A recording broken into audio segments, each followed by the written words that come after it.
আপনি যদি একজন ড্রাইভার হয়ে থাকেন, কথাগুলো একটু মন দিয়ে শুনবেন।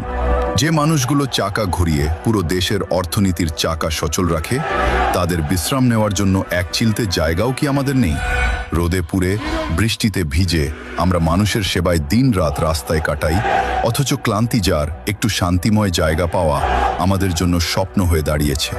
আমরাও মানুষ, আমাদেরও বিশ্রামের অধিকার আছে। ড্রাইভারদের নাই কোনো বিশ্রামের জায়গা। এই অবহেলার অবসান চাই।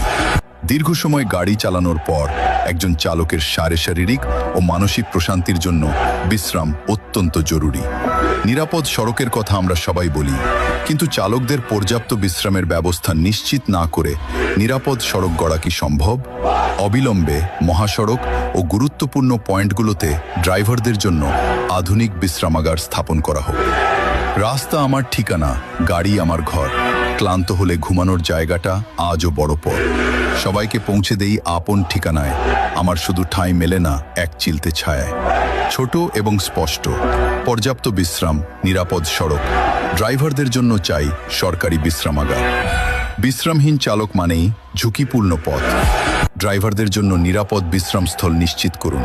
অবশ্য ভিডিওটি শেয়ার করে দিবেন। প্রচারের মোহাম্মদ সোহেল, ড্রাইভার নির্যাতিত মোটর শ্রমিক একতা ঐক্য, সমগ্র বাংলাদেশ লালমনিরহাট জেলা কমিটি। ধন্যবাদ।